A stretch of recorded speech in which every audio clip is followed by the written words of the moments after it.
A reunion for two of the stars from Little Miss Sunshine in Wisconsin, but not one character in this movie responds to another person's statement by saying, "Oh, ya betcha, yeah."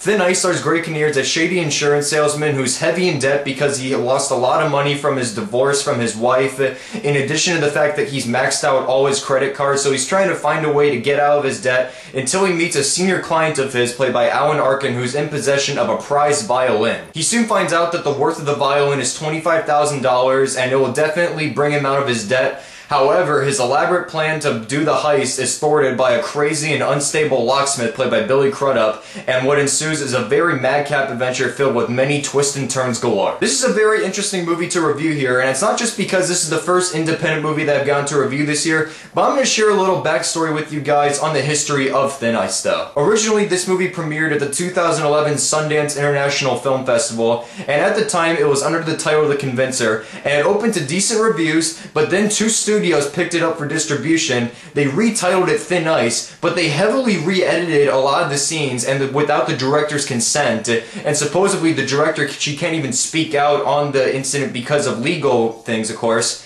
And that really shows for this movie because I really want to see the original cut of it more, because what I got out of this, you could definitely tell where the studios made changes, and it certainly hurt the film as a whole. The lead performances in this movie are very good though, because every actor fills in the shoes of their role to a very good degree because they have a lot of experience playing these roles in the past. Especially Kinnear, who is an extremely underrated yet respectable actor. He's likable in nearly every movie that he's in, and he's exactly that in this film, and he plays a character that's very ideal to him. It really feels like his Little Miss Sunshine character returns but as an insurance salesman, because his character ends up going through the fact that he runs into so many problems and he just can never catch a break throughout. And you really feel for him, and Kinnear does a really good job of conveying that emotion too. While his role is a lot more underused than the other actors in this movie, Arkin also does a really good job, even though his character is pretty one-note throughout most of the film. He's Arkin, and he makes the best out of nearly any role that he plays because he's such a likable and sweet actor. Crudup, on the other hand, steals every scene of this film because he gets to play the craziest and most unstable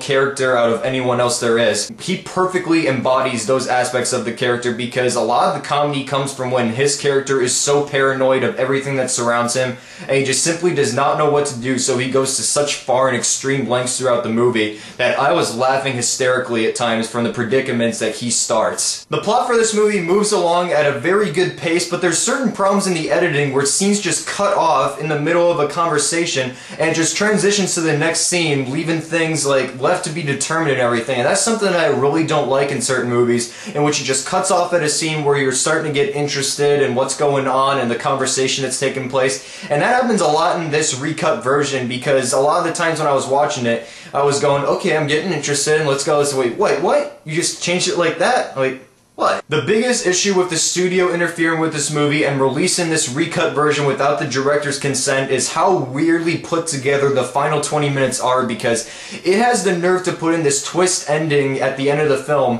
where basically every character in this movie wasn't who they really were. That's a minor spoiler right there, of course, but you'll see it when you see the movie, if you do, of course. But I'm just going to warn you right now because I just did not buy it really. It just felt too overly complex and clever for this movie's own good. An independent movie like this, it was running off a very nice vibe throughout. It had a great balance between tone shifts throughout, and then it's just killed with this ending that it just didn't make sense at times. If I had to break this up into three, Thin Ice was a decent and harmlessly entertaining caper noir dark comedy for the first two-thirds of the movie with very good lead performances, but the final act of this movie, which you can really tell the studio interference in, where basically almost nothing makes sense at the end most of the time, I really had to bring down my rating to a 2.5 out of 5 stars because it was a really enjoyable film throughout, but when it got to that end, I just went, oh, why would you do that? So I hope you enjoyed my review of Thin Ice, but before I go, I leave you with two things. One is the episode of the Movie Files podcast that I guest starred on with the Ronet review and Not Charles Morse is up. I put the link in the description below.